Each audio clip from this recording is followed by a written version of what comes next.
Students, in this session, we will be discussing some important personalities in economics.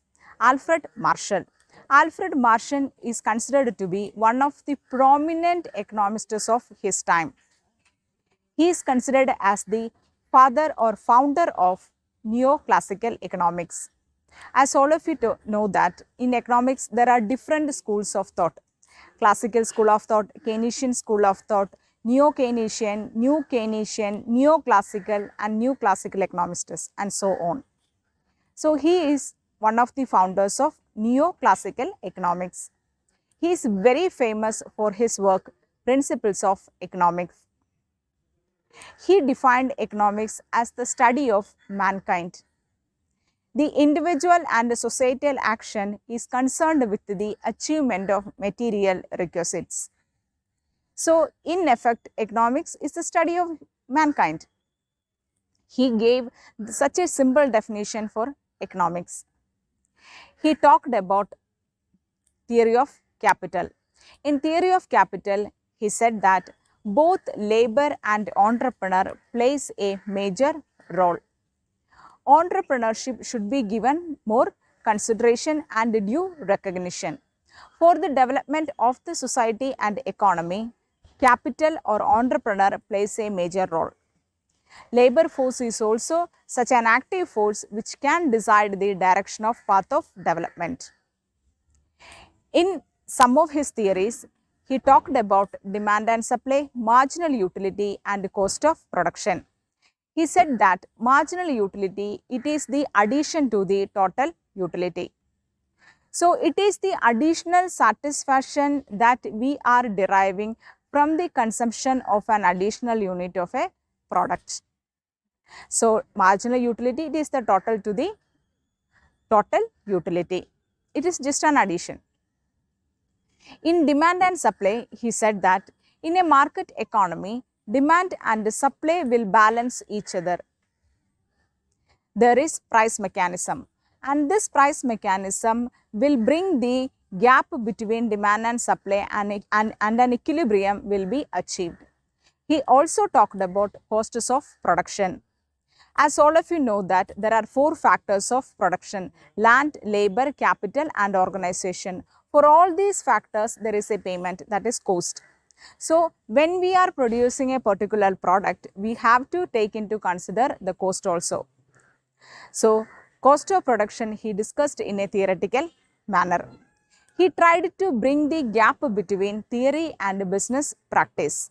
He said that a theory should be applicable in the day-to-day life. He tried to integrate income distribution theory with that of theory of value. These are some of his important contributions in economics. The next personality that we are going to discuss is Leonard Robbins. He was also a British economist like that of Alfred Marshall, but he tried to shift Saxon economics from the Marshallian direction. He was a leading professor in London School of Economics. He was mainly acknowledged for his leadership quality and his theories. In one of his theory, he strongly criticized some points of Alfred Marshall, which was disliked by many economists of that time. Within weeks, he published an article as a summary to the Keynesian economics. He also gave a lot of theories in economics and he published his books also. One of his most famous book is Dynamics of Capitalism. In one of his theory, he explained economics as the study of human behavior. It is studying the relationship between ends and means. End is the human want and means are the scarce resources available. So, these resources are limited, but human wants are not limited. We have unlimited wants. So, he said that human wants what they can't have. This is a very famous quote.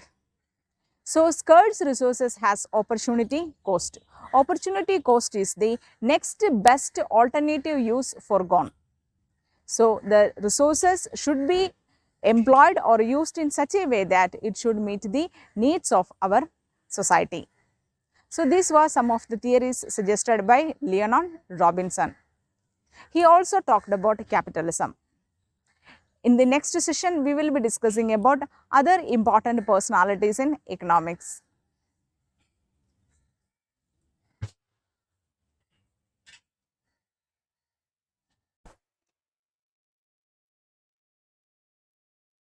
Now, we will discuss another important personality in economics, that is Paul Samuelson.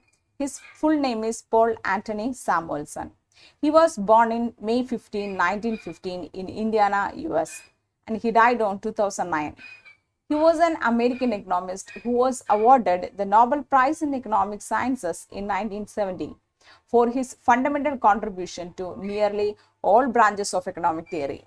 Samuelson was educated at the University of Chicago in 1935 and at Harvard University, where he did his PhD in 1941.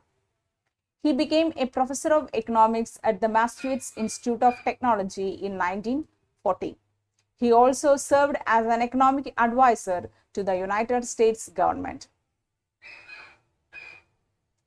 Samuelson contributed to many areas of economic theory through powerful mathematical techniques that he employed essentially as puzzle-solving devices. His Foundations of Economic Analysis was published in 1947. It provides the basic theme of his work, with the universal nature of consumer behavior seen as the key to economic theory. Samuelson studied such diverse fields as the dynamics and stability of economic systems. The incorporation of the theory of international trade into that of general economic equilibrium, the analysis of public goods, capital theory, welfare economics, and public expenditure. So these are some of the areas in which he explored his ideas and tried to propounded a new dimension to the theories. Of particular influence has been his mathematical formulation of the interaction of multiplier and accelerator effect. And in consumption analysis, his development of the theory of revealed preference. Samuelson's lucid prose contributed to the popularity of his publications. His introductory textbook, Economics, was published in 1948, which is considered to be a classical. The collected scientific papers of Paul A. Samuelson was published in 5 volumes between 1966 and 1986. Samuelson was a columnist for Newsweek from 1966 to 1981. He was the co-author of the textbooks Microeconomics and Macroeconomics, both first published in 1989. From this passage, we are able to understand many things, and we are able to understand that we can able to answer 2 important questions, that is, who was Samuelson, and the second is for which contribution he got Nobel Prize. So in short, we can understand that he tried to explore consumption theories, and his major contribution is multiplier and accelerator effect. As all of you know that multiplier and accelerator effect has a major impact on national income of a country. He also tried to explain marginal propensity to consume. It is the tendency to consume an additional unit of a product from an additional rise in income. So whenever marginal propensity to consume is positive, multiplier effect will be more, and it will have a huge impact on the national income. Now we will study the next personality, David Ricardo. As all of you know that Adam Smith is considered as the father of economics, but the real father of economics, we can say that it's David Ricardo, because he tried to develop classical economics in a full-fledged manner. So in Keynesian economics also, he explained that David Ricardo is one of the proponents of classical economics, and Keynes was not in agreement with some of the views of David Ricardo. So now let us start. We will discuss David Ricardo. David Ricardo was a British economist. This is his photograph. Ricardo published his essays on the influence of a low price of corn on the profits of stock in 1815, in which he argued that raising the tariff on grain imports tended to increase the rents of the country gentlemen while decreasing the profits of manufacturers. Later, in Principles of Political Economy and Taxation, which is published in 1817, Ricardo analyzed the laws determining the distribution of everything that could be produced by the three classes of the community, namely the landlords, workers, and the owners of capital. As part of the theory of distribution, he concluded that profits vary inversely with wages, which rise or fall in line with the cost of necessities. Ricardo also determined that rent tends to increase as population grows, owing to the higher costs of cultivating more foods for the larger population. Now, let us move to Thomas Malthus. Thomas Malthus was an English economist and demographer. He is the one who warned people against population explosion. He said that increase in population is in a geometric progression, but the food production is in a arithmetic progression. So this will lead to a state where the people will be starving. Thomas Malthus was an English economist and a demographer who studies about population. Thomas Malthus, in full, Thomas Robert Malthus. He was born on 1766 in England. He died in 1834. English economist and demographer who is best known for his theory that population growth will always tend to outrun the food supply and that betterment of mankind is impossible without stern limits on reproduction. This thinking is commonly referred to as Malthusianism. This is the base for family planning policies in many of the countries. India and China strictly followed family planning policy, and some of the states are in a position that they are having a stable population growth. In his theories, he strongly suggested this, that population should be controlled. Malthus argued that infinite human hopes for social happiness must be vain, for population will always tend to outrun the growth of production. The increase of population will take place if unchecked in geometric progression.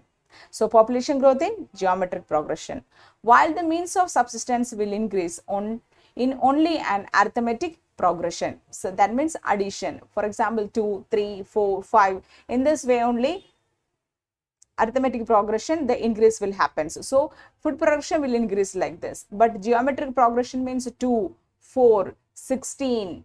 So, in this manner only, population will grow. So, this will lead to starvation. Population will always expand to the limits of subsistence. Only wise and moral restraint could check this excessive growth.